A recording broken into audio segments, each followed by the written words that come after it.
There's been no presidential address. Right. It's totally insane. Like on Tuesday, 3 days before they started the war, it was the biggest address that a president gives every year at the State of the Union. Gave one paragraph on this, then has not given an Oval Office address since then. Has randomly called up John Carl and Jake Tapper and it's Michael and Shearer and to talk to them in private conversation. That is crazy.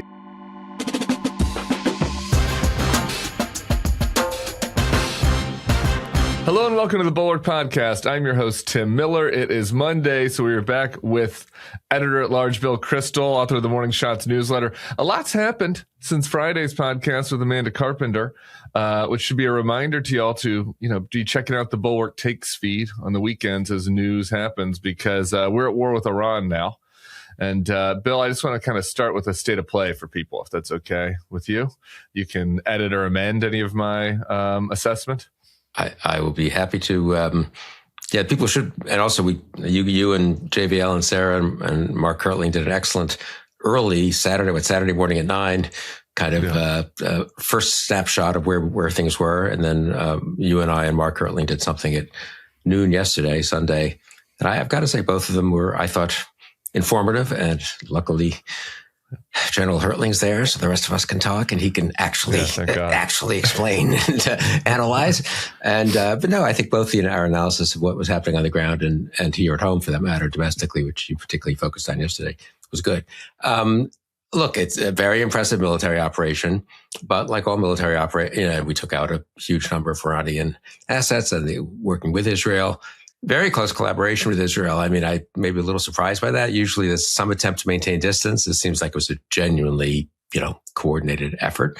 Wiped out a large percentage of the Iranian leadership, and really a nationwide campaign against military assets. And the key point I would make is way beyond degrading, key nodes of the nuclear program or taking out some missile sites. That was what happened last summer in June.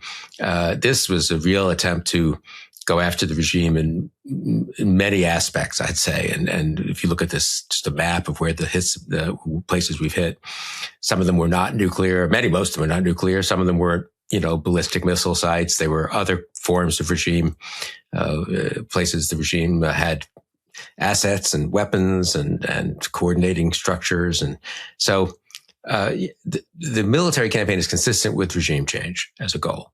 As clearly it's been Israel's goal. It's the goal Trump articulated Saturday, late Friday night, early Saturday morning in his little 8-minute address. He's wavered back and forth on that goal since, obviously, but that would be the kind of, and in terms of the military effort, finally, it's gone well, but military wars are wars, right? So we've lost 4 soldiers, sadly, and some planes and others. Let me just give a quick rundown on that. Yeah. So before we get to what exactly the goal is here, as you mentioned, like a total annihilation, decapitation of Iranian leadership. Ayatollah Khomeini dead. Ahmadinejad, who was not involved in this government, but was, I think, kind of plotting a more radical coup type government. He's also dead. Among familiar names to listeners, total domination of Iranian airspace. Obviously, Israel has, a ton of assets inside Iranian military leadership. Impressive in that sense. But as wars go, it's not just us bombing them. There are 4 American soldiers dead. At the time of this taping, we don't know the details on that yet. There was initially, they'd announced 3 had died, and then another one added this morning. 3 U.S. F-15 Strike Eagles went down in Kuwait in a friendly fire incident. The pilots survived there. The headquarters for the U.S. Navy's 5th Fleet in Bahrain's been hit. U.S. embassies have been attacked in Pakistan, Iraq, Kuwait. There was a mass shooting in Austin that maybe in response to this, the shooter was, wearing a sweatshirt that said Allah, and I think it's a shirt underneath that had the Iranian flag on it. Among the actions that we took, in addition to all the things you laid out, Bill, there was a tragic bombing of a girls' school in southern Iran. many dead there. Just really quick, a couple of the things geopolitically. Hezbollah has entered the war, bombing Israel from inside Lebanon. Israel responded. Lebanese leadership's now trying to expel Hezbollah. So it's kind of a second second engagement there.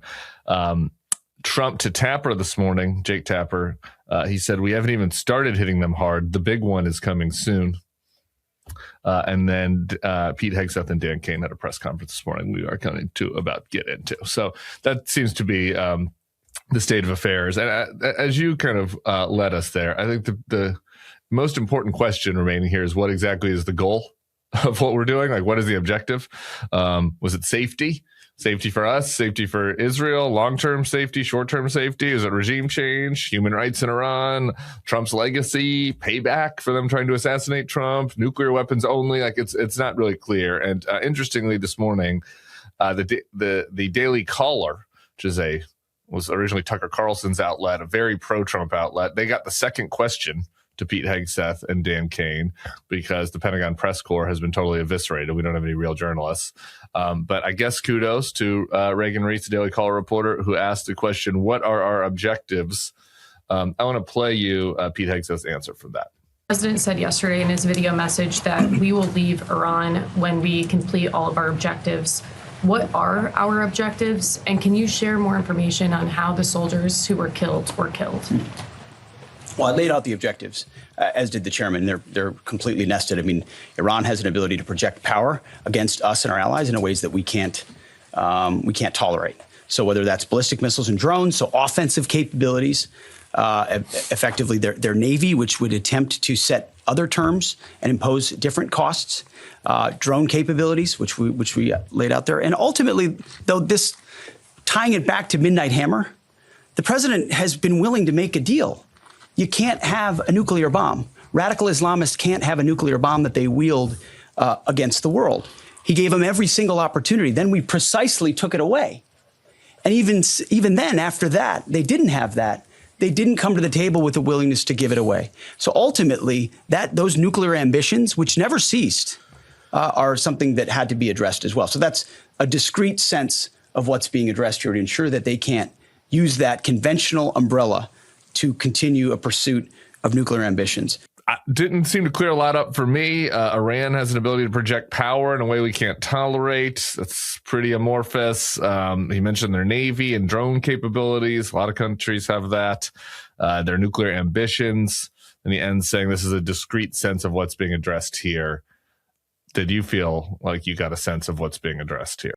Just before I address that, one footnote on your excellent update on the state of the war, I would say the one thing that's been a little striking to some friends of mine who follow this stuff with more expertise than I do is we have not decimated Iran's counter-strike capability in the sense that they're lobbing lots of missiles and drones at various allies, at our own bases and at the UAE and many of the Arab nations nearby. So maybe I hope they're all decimated in another day or two, but they may not be. And that does raise the specter of a wider war, obviously.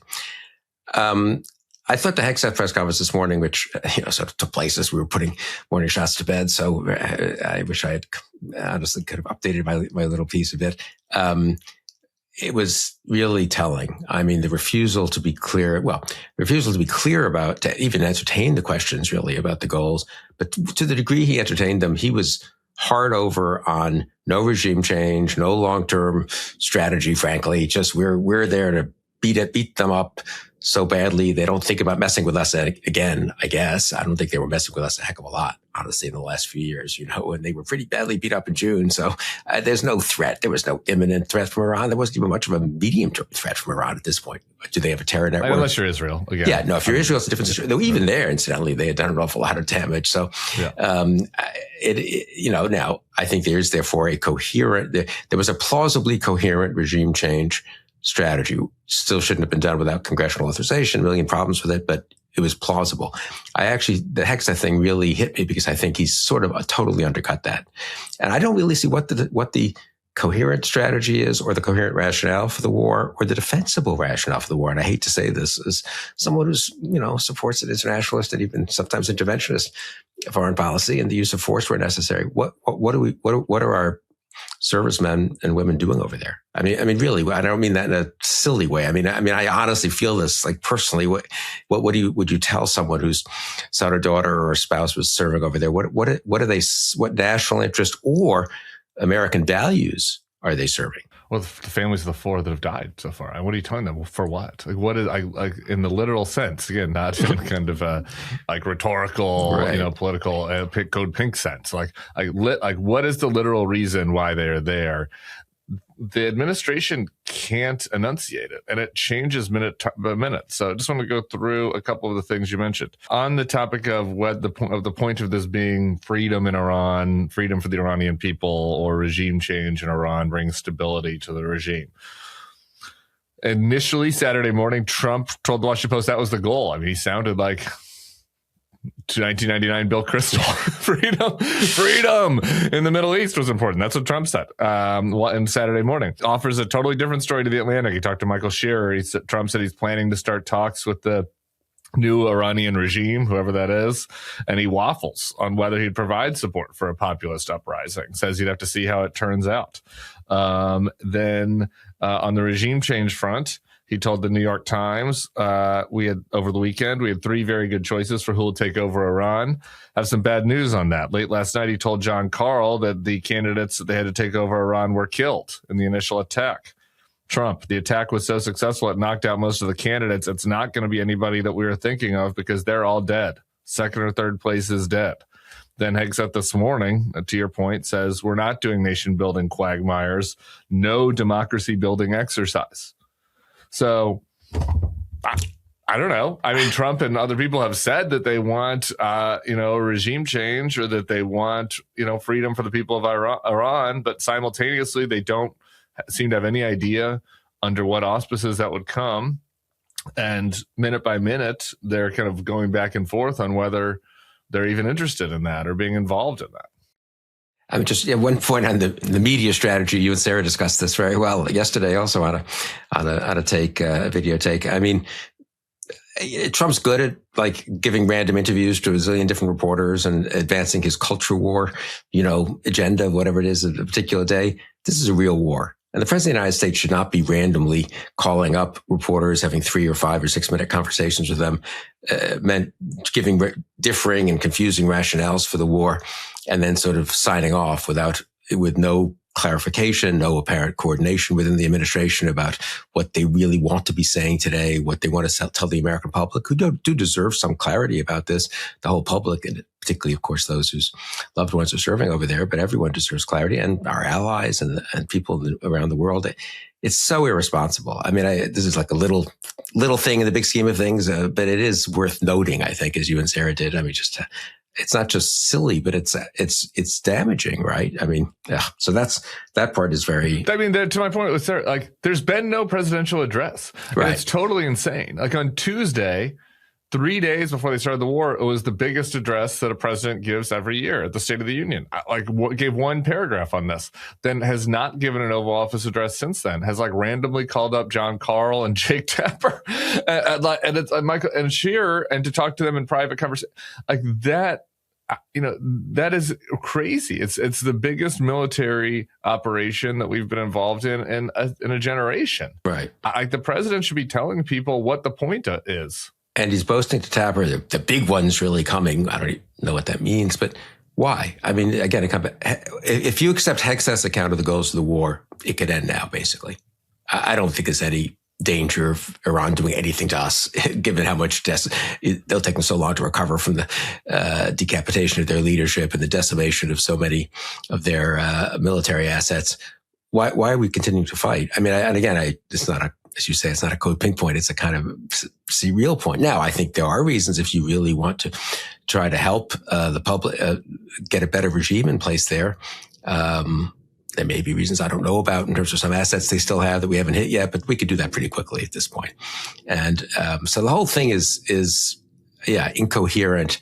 And as I say, I was trying when I went for your look at my morning shots. I think it's pretty hard-headed and pretty skeptical, but I sort of didn't want to close the door on the notion that this might turn out okay. It might.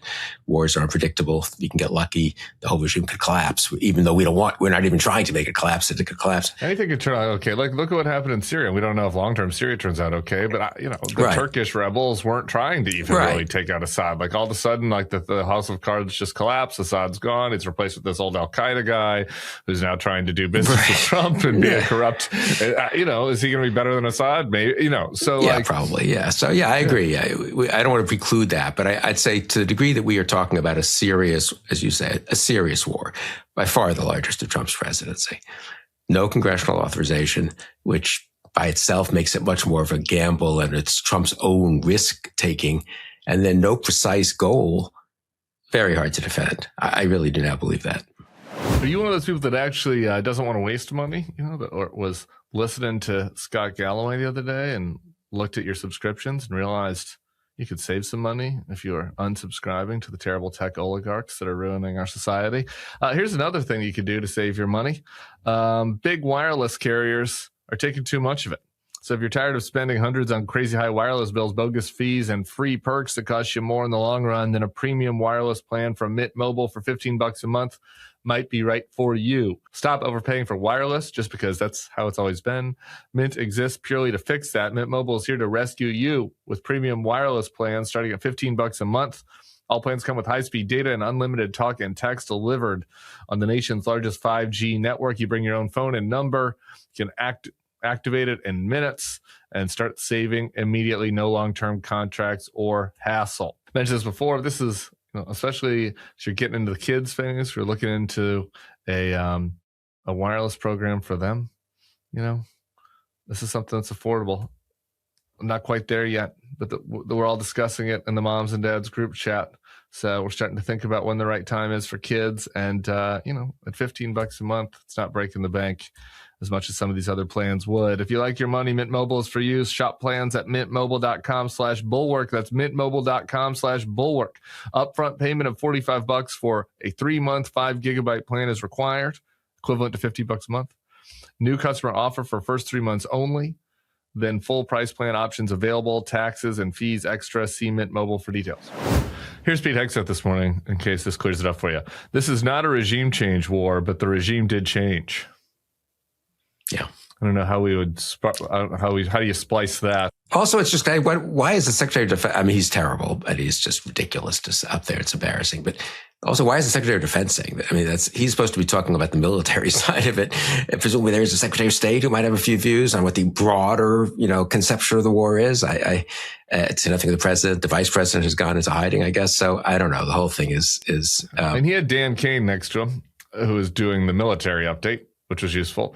But again, then they took 13 minutes of questions. Given the scale and scope of this operation, I'm not nearly up to what it would be called for as far as responsiveness to a free people who want to know what's happening. Some of those 13 minutes of questions were from these like buffoonish.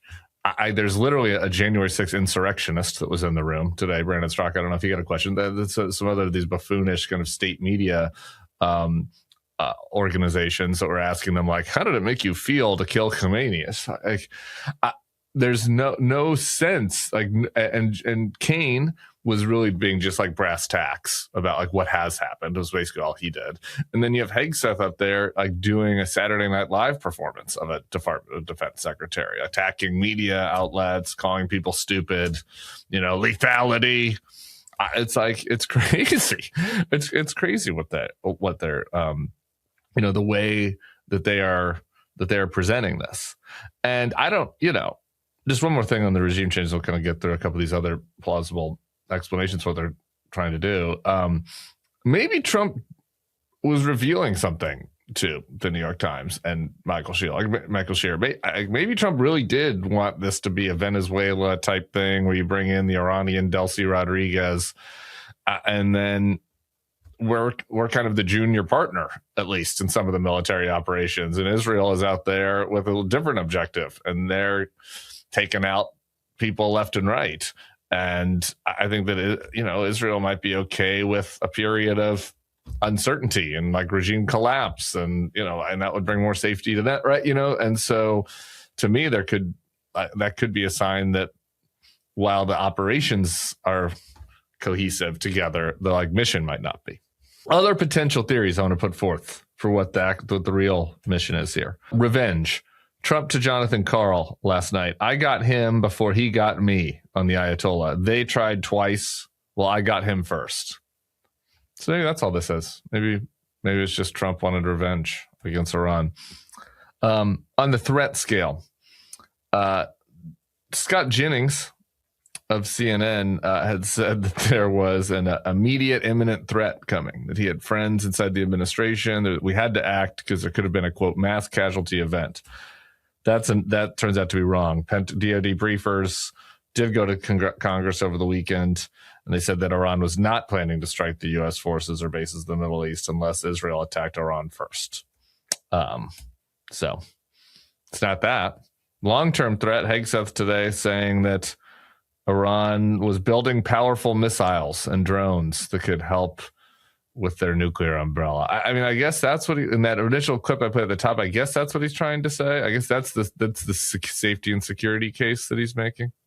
Yeah, I mean, the missiles are a danger to the region, certainly to Israel. I don't think many people think they're much of a danger to us here. I guess they were a danger to our troops in the region, conceivably. But we have an awful lot. Iran was being pretty well deterred from attacking U.S. troops, right? I mean, there's a reason they presumably haven't done it much in the last few years, and especially in the last 6-8 months. I mean, we could clobber them if they do that. And so there was no need to go in. It's such a horrible regime. I know so many people who've been involved, honestly, in Iranian dissident circles, Iranians who've left there, friends and family have suffered. I can't help it. I was moved by all the celebrations in the streets of Tehran Saturday and Sunday. I mean, I so much want to believe that this may have been the right thing to do and could work out. But I've got to say, I found with Trump's, ridiculous series of interviews, but they were ridiculous, but they all tended, wouldn't you say, in the direction as we went forward in scaling back the hope of freedom. I mean, the first one, as you said, was a Saturday morning, perhaps, I think, with the Washington Post, Saturday midday.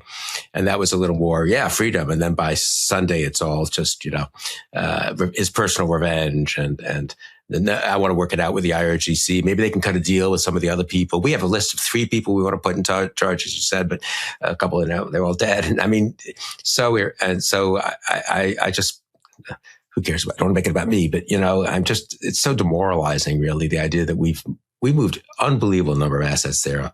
American servicemen and women are at risk. 4 have died. I mean, others are wounded and others are now going into combat, returning to combat for more missions.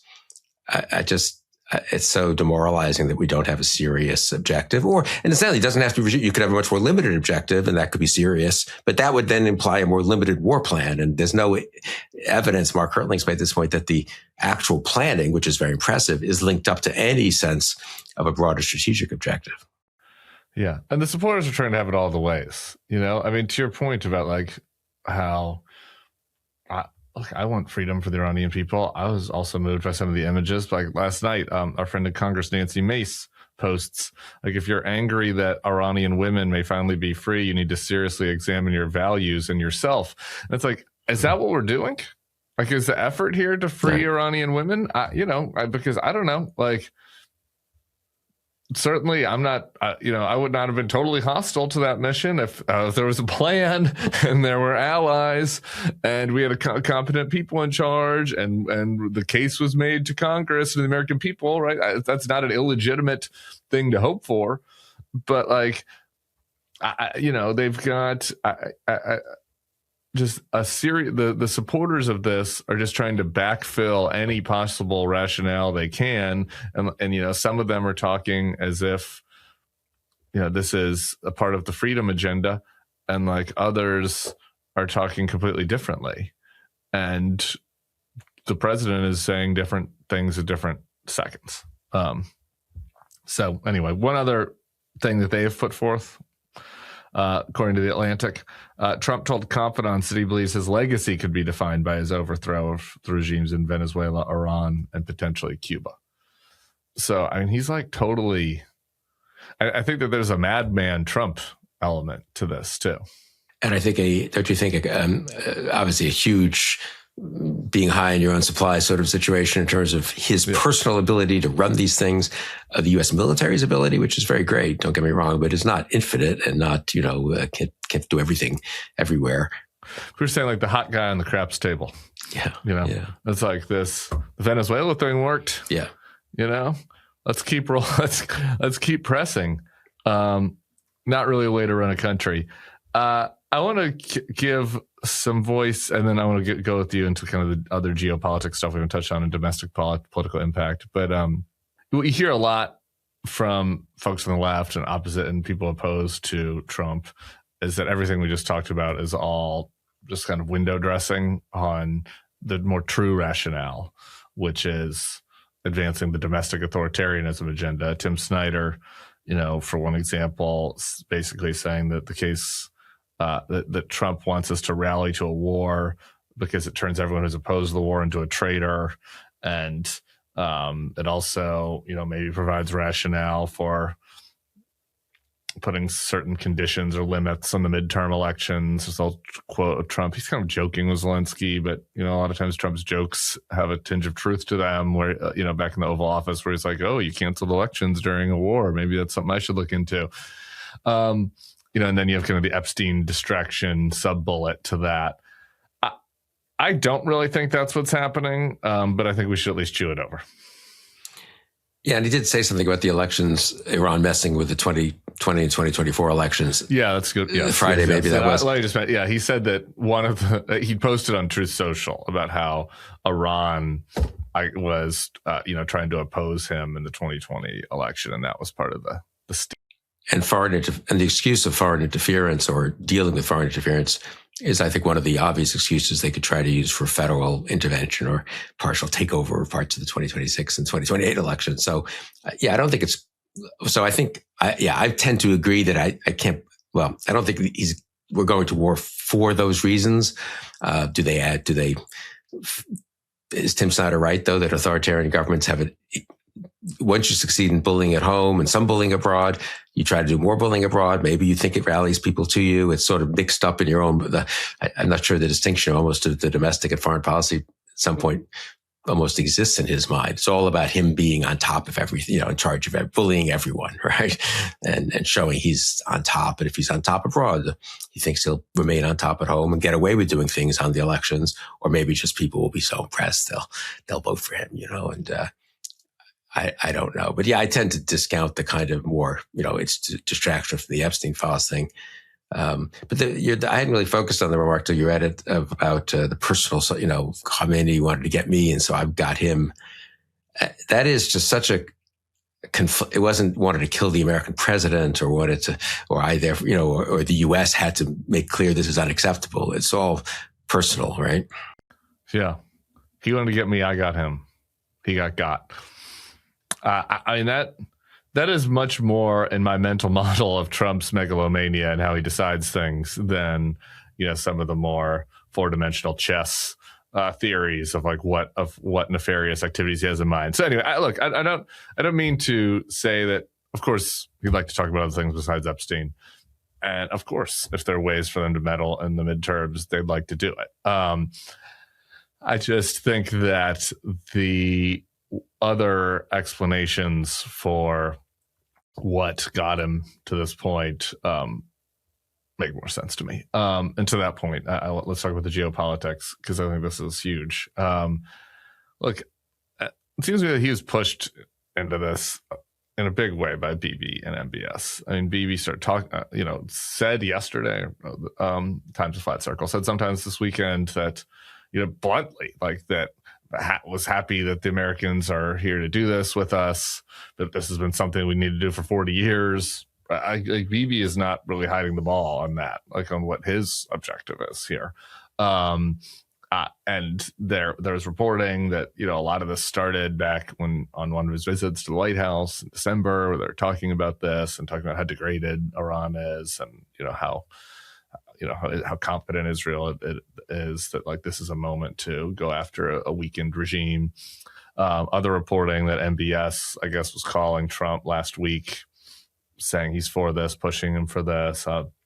There's, of course, a Saudi, Iranian, Shia Sunni, kind of also proxy fight happening for hegemony in the Middle East. So what do you make of that part of this story? No, I mean, as you say, I don't think Netanyahu's made much of a secret about his desire to deal more comprehensively with the Iran threat than he's done in the past. He's been prime minister a long, long, long time and has never been able to, felt he could, I suppose, deal with Iran in the way he hoped, and maybe both the military capabilities and the stuff they did to Hezbollah, which took away that threat mostly, after October 7th, and then getting an American president who's willing to take a third of our military assets, a third of our fleet, maybe not our assets, but a third of our fleet, and move them all to the region and use up an awful lot of munitions. He thought, okay, this is his moment. So I think that's quite possible. As you say, he's candid about it. Would Israel have done it if the U.S. hadn't moved all those ships there? I don't know, honestly. That would be an interesting quote. Maybe they'd have done a more limited thing. But obviously it's Trump's decision. And don't you think, but I think getting back to your earlier point, I mean, somehow Venezuela was very important, right? He did that one day in June in Iran at the end of 12 days of Israeli pounding of Iran, and that went okay.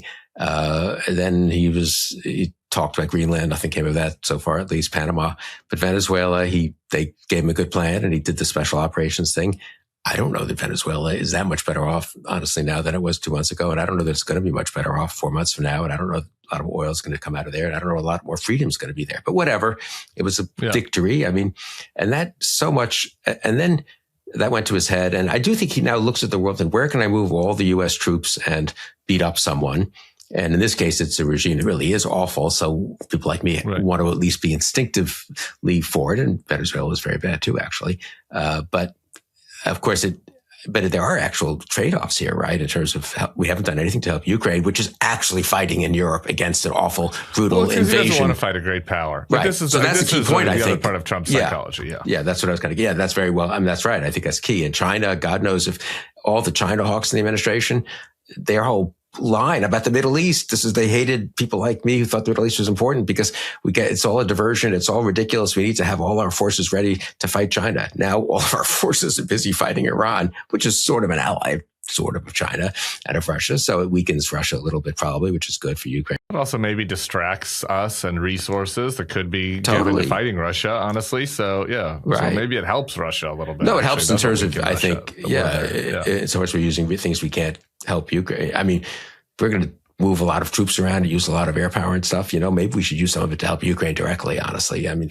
they were invaded by Russia. Iran is a very horrible regime, and what they did at home over the last 2 months is really terrible. And for me, would be a ground for kind of a intervention just because of their domestic slaughter of their opponents. But if you're on a more strict Pete Hegseth, America first, J.D. Vance, you only get to deal with countries when they cross borders, and you can't deal with anything domestically.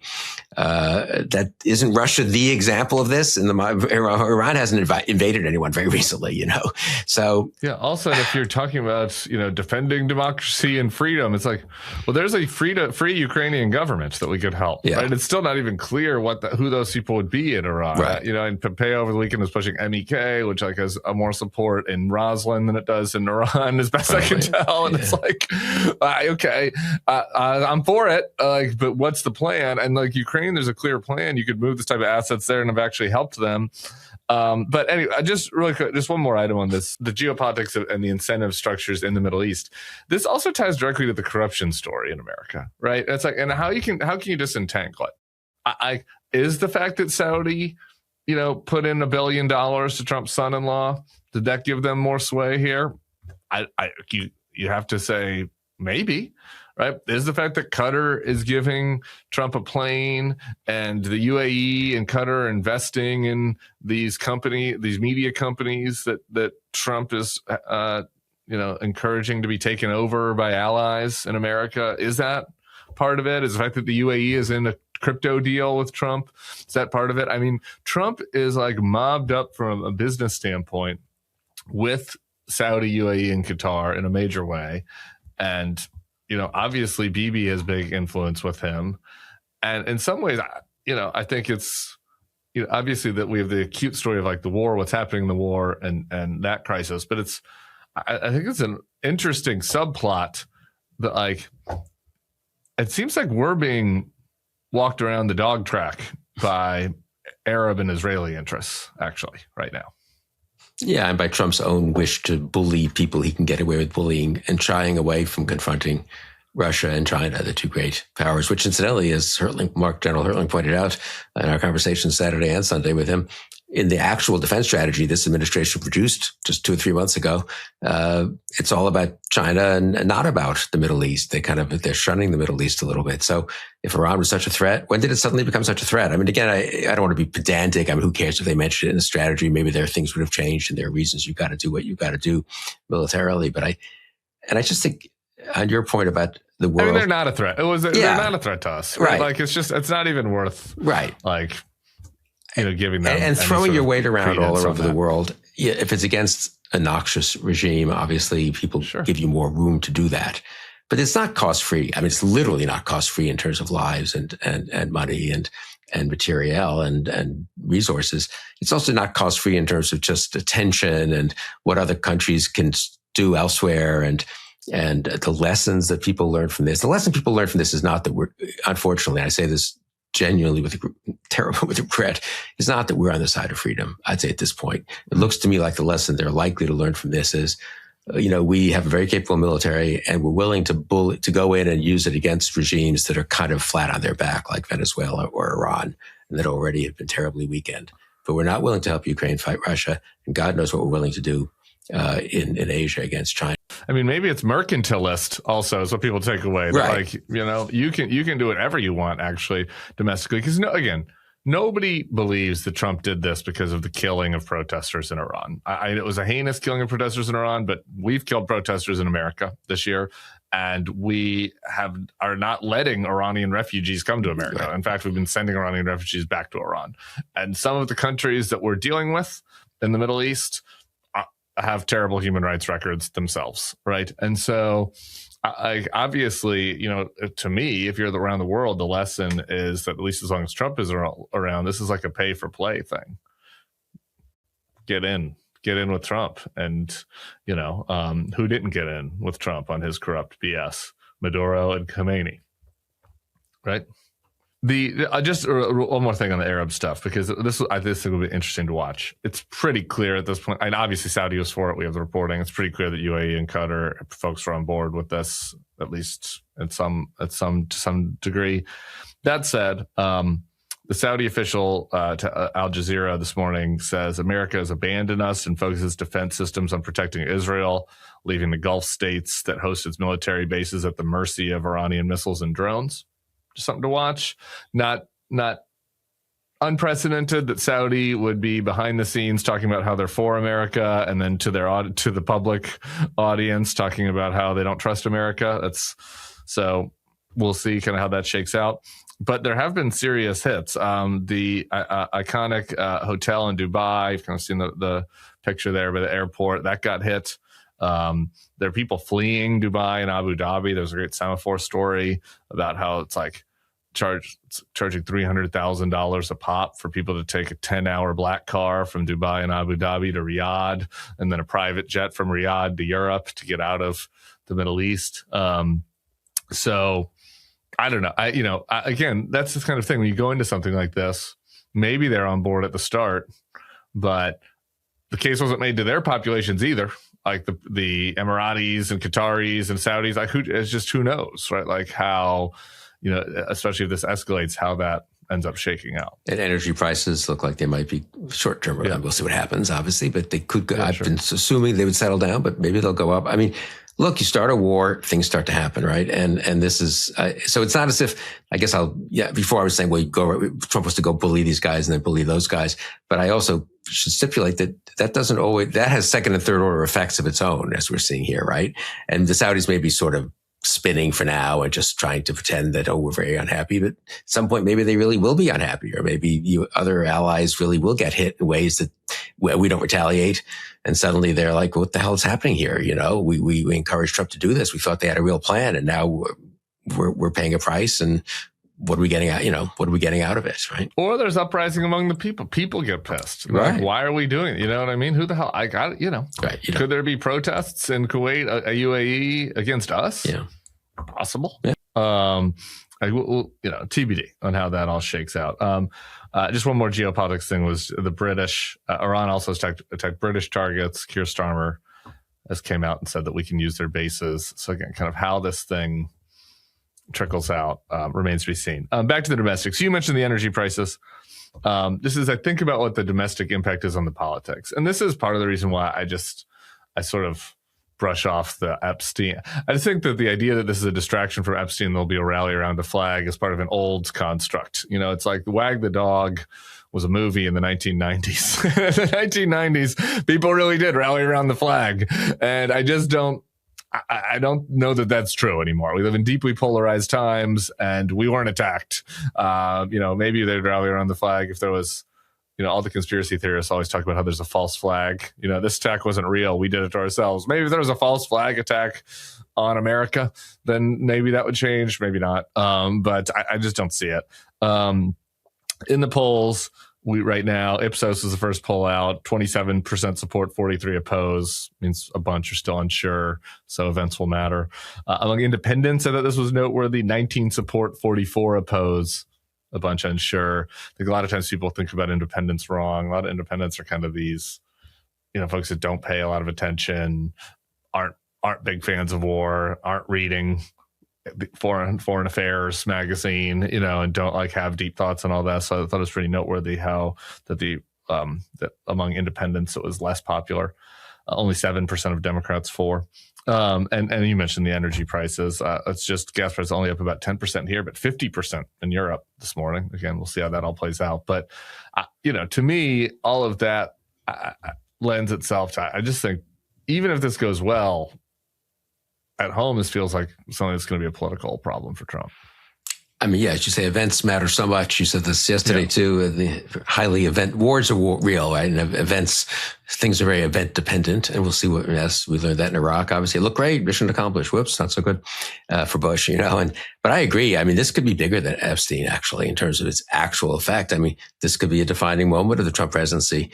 I hope it's not, in the sense that I hope he deserves to pay a price for it in a story politically. On the other hand, I hope it's not in the sense that I hope we don't suffer some horrible defeats and that becomes what's defining. But we could, obviously, in terms of our geostrategic position, as well as in terms of just, obviously, actual losses there in the region. And so, no, I know.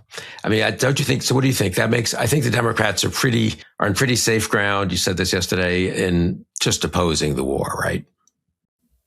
I think so. And you saw some blowback to Mark Kelly, who was kind of waffling on this a little bit yesterday.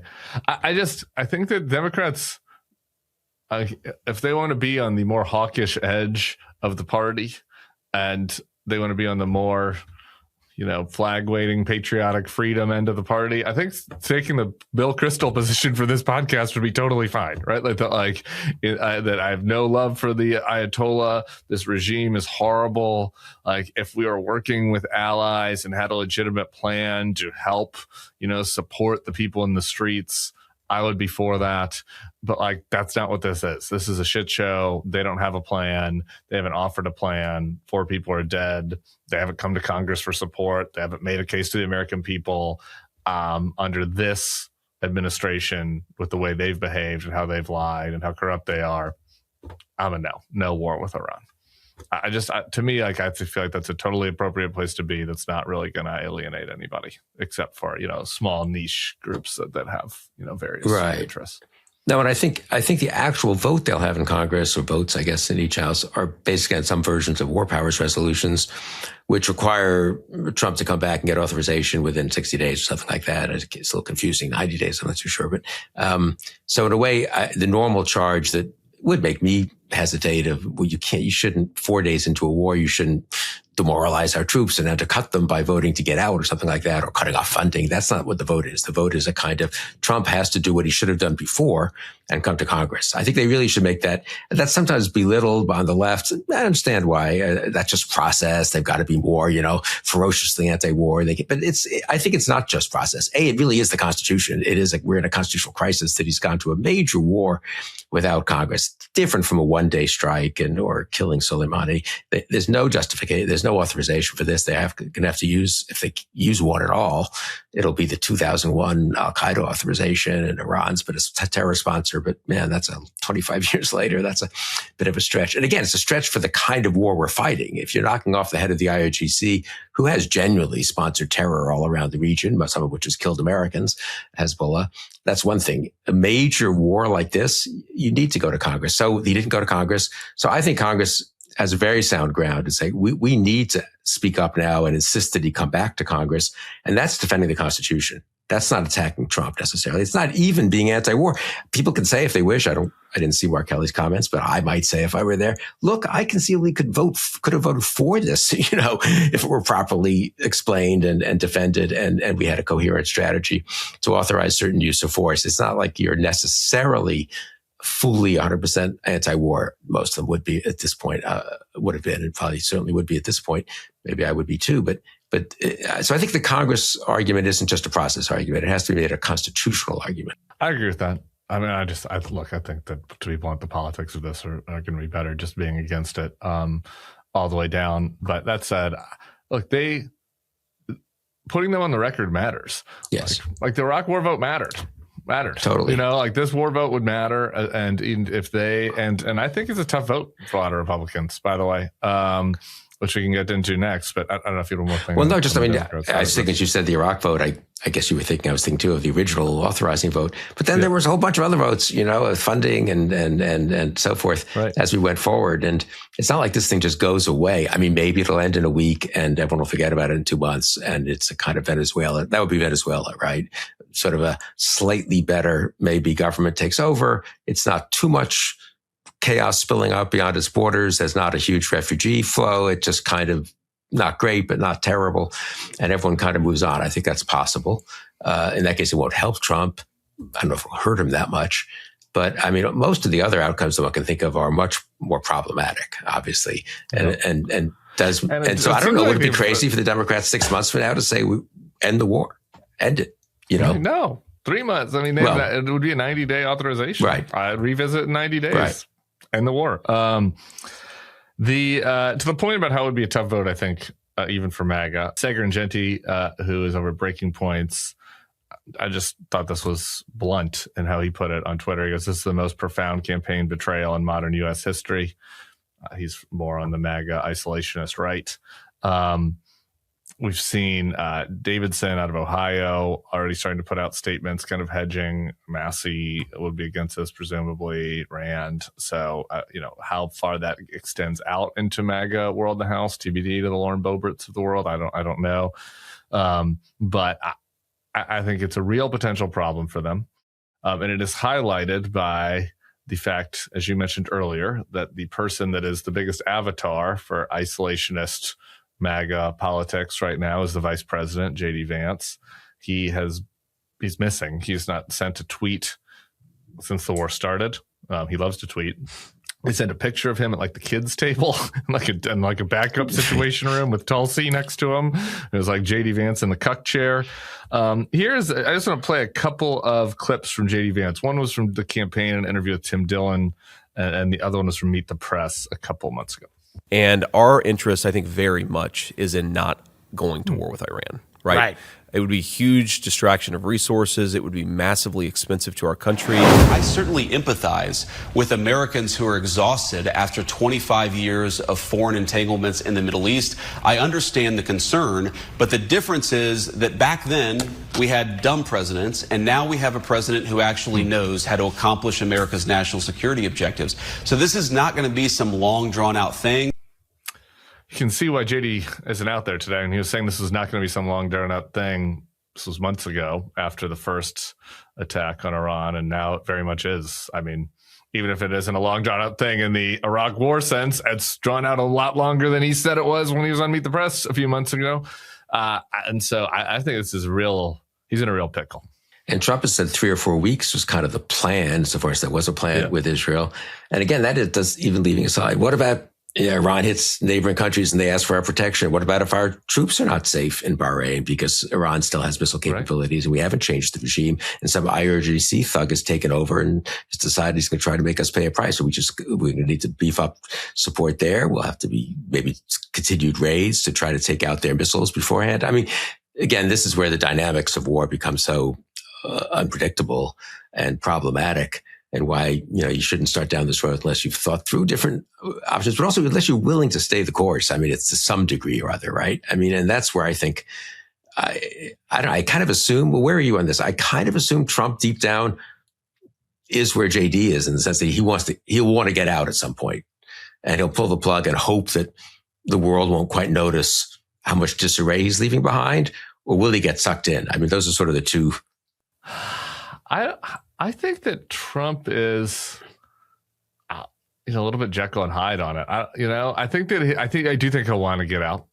I mean, you could tell that already in some of these phone calls that was his instinct. Another phone call since we've been on, I just got sent, was he talked to Brett Baer. Hasn't called you yet, Bill. Phone line is open. We talked to Brett Baer, told him he was the Venezuela models that they're going for.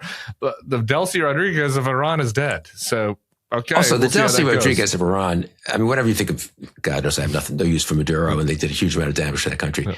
Iran is a theocratic state. The Delcy Rodriguez of Iran is not like the Delcy Rodriguez of Venezuela, who could be bought off to some degree, and who the whole security structure is a bunch of thugs and corrupt people. Iran has plenty of thugs and corrupt people, but the thugs who beat up people and beat up the women and stuff. Yeah, that's not, I don't know. You can't, leaving that regime in place is going to be not quite like leaving, don't you think? Not quite like leaving the Venezuelan regime. For sure. I mean, look, I'm no expert on the internal. No, but I mean, I just feel like I've been doing a lot of reading, and it's like, and there's just a lot more different contingencies and groups, and it's a very complex situation. But anyway, back to the Trump. Like, I do think his instinct would want to be JD wanting to leave after, he's got his scalp, demonstrate U.S. strong, and now we're out. But like, as we've been talking about this whole 50 minutes, events can get out of control, things can get out of hand. And, Trump is also, driven by kind of like the masculine, small dick, like I need to respond, I need to push back. If they hit us, I need to hit you harder kind of element. So, right, like, he might want to get out in 3 weeks, but we have 4 Americans dead. Don't want to minimize that. But what if Iran has a much more successful attack than that? Like, what if there's an attack that where dozens die? There's a terrorist attack somewhere. You end up, this is, like the oldest story in the book, world history, of, like men getting into pissing matches where it's just escalation. So I think that's also possible. I'm interested, just back to the political part of the JD thing. I think that the Republican, it's not as easy as like, oh, there's this MAGA crack up where there's this isolationist wing and there's this, more interventionist wing. It's more complicated than that, right? Because like the Republican electorate, I think instinctively is more America first, right? Like in a pure vote, like, outside of context of everything else, would you want America to be entangled in foreign wars or not? It would be like 70-30 on the isolationist side, I think. Like, I think that there remains a strong, pro-military interventionist wing in the party, that those people still exist. There's not a majority anymore. So that's like a quarter, a third of the party, let's say, that they'll be on board for Trump. Then you have another third, basically, that's like in a cult. And so whatever Trump says, they'll be for, basically. So that takes you up to about 60% of the party, right? The question is, can you, and right now, if you look at polls, like that Ipsos poll I read, there was like 13% that was against. The big risk for Trump is where you get into Bush territory, where like 40% of the party is like, no, this is crazy. And that will be event dependent, et cetera. But I think you can see the seeds of that in the MAGA right-wing media. Fox will be cheerleading for this. Fox couldn't be more excited. But the more alternative media side, from the Nick Fuentes racist young right all the way towards the comedians who have been for him, towards even like the Megyn Kellys of the world, I think that there's a Tucker. There's going to be a lot of ranging from skepticism to hostility depending on how things go. And I would just develop a point you made earlier in this context. I think it's very, very important, which is this. Wars are dynamic and things can spiral and so forth, which is where the downside for Trump here is greater, I would say, than the downside, even on maybe the economy or Epstein or all the obvious ways in which we've talked about. Trump has lost popularity and could continue to drift down from 40 to 38 to 36. A little bit of a recession, he's mentioned more prominently in the Epstein files, a million different things like that, obviously, more ICE outrages. But those really probably are incremental, and as they have been, they can add up. This is the one thing that could really catastrophically capsizes, right? And what if things go badly? I mean, we went through this with Bush. I mean, your ratings don't go down 1 or 2 points if you get casualties and a failed war and a war spilling out further and further commitments than as we did in Iraq to try to save the situation after we've screwed it up. And suddenly, you're in just a whole different political universe. So I think you're right. I think this is the one issue where Trump could go from 14% defections to 40% defections in 6 months. Among his voters, for yes, sure. And I think I like this, getting into a prolonged entanglement here where there are a lot of deaths and economic collapse are basically the two things that could cause that. I think basically right. The cultists will be the bulwark for keeping Trump from 40% negative among his voters in any other scenario. Who knows, alien attack or something. Who the hell knows what could happen? But yeah, no, the risks are great. Anything final on that? I want to get to the Texas primary tomorrow before we. Well, the only thing I'd say is that will affect the long hoped for, hey, will Republicans in Congress ever defect? Will candidates ever defect? This is the one thing that really could lead to it, I think. Yeah, I agree. All right, so there is election tomorrow in Texas. We're going to Texas, March 18th and 19th. Dallas sold out. We still got tickets in Austin. Come hang out with us March 19th, thebulwark.com/events. So there are two Senate primaries, Senate primary on both sides. Cornyn's the incumbent Republican. Ken Paxton, the corrupt, just disgusting on a personal level, like all of the vices of MAGA encapsulated into a single man, into a single vessel. That's Ken Paxton, Attorney General. He's primarying Cornyn. Another MAGA guy, Wesley Hunt, got in hoping to offer a more of a clean cut MAGA alternative to Cornyn. That hasn't worked out. He's in the teens in the polls. It seems like it's going to be Paxton or Cornyn on the Republican side.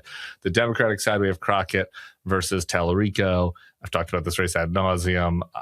I do not particularly think this primary has served the Democratic interests that well in winning the seat, which I do think is winnable if Paxton wins.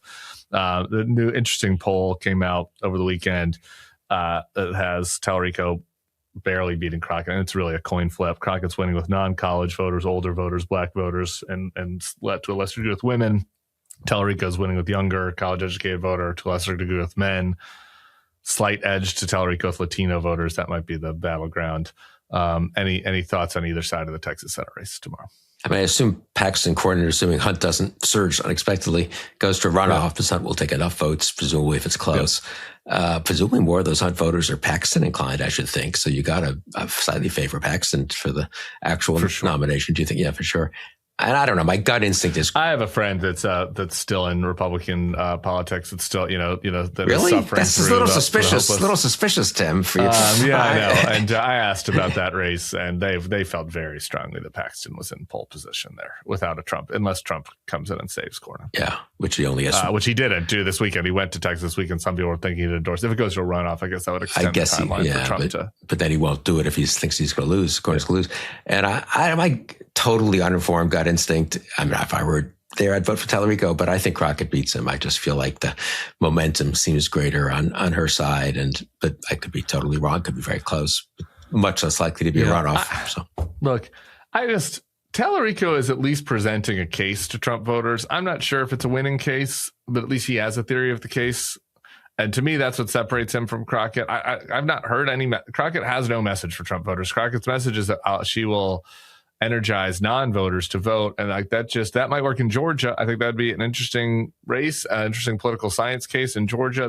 There aren't enough non-voting Democrats to win a Texas Senate race. Maybe if Trump gets us into, if the economy tanks and gets into the Iran war, like accidents happen all the time. People accidentally win races when there's wave elections. So that could happen for Crockett, but she hasn't presented one.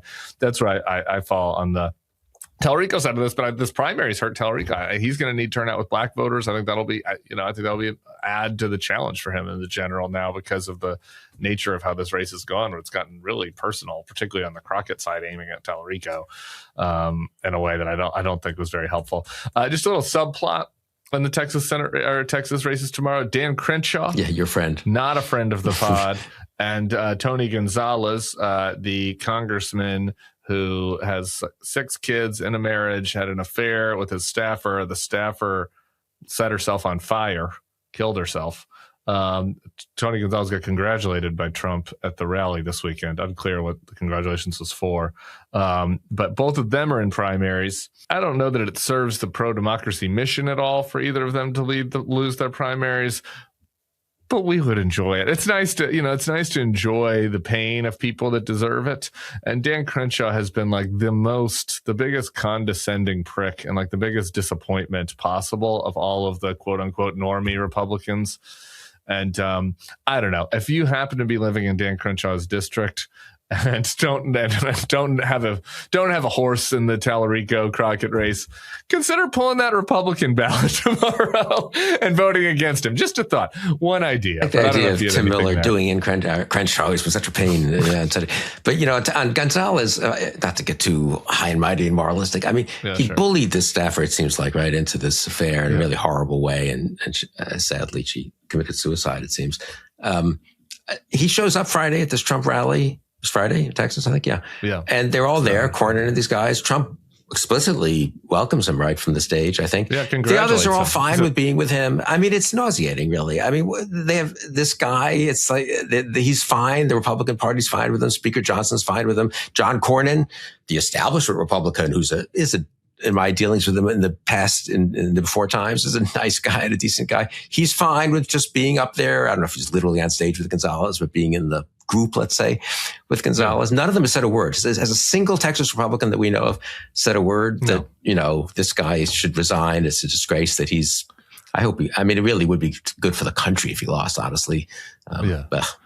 No, nobody said any of that. I mean, in part because the Republican House majority is so narrow now that if Gonzalez resigns, like Massey is like a controlling vote on a lot of stuff. So that's the reason, and also just that it's just depraved. And the Trump era has removed any sort of moral red line from consideration if you're in Republican politics. Like there's literally nothing that you can do to cross the line now in Republican politics. Pretty dark stuff. Bill Kristol, thank you. Another Monday in the books. We'll see you next week, hopefully. Who knows what's happening in this world? Tomorrow, I think we'll have a doubleheader. We got a good one for you tomorrow. So everybody, we'll see you back here then. Peace.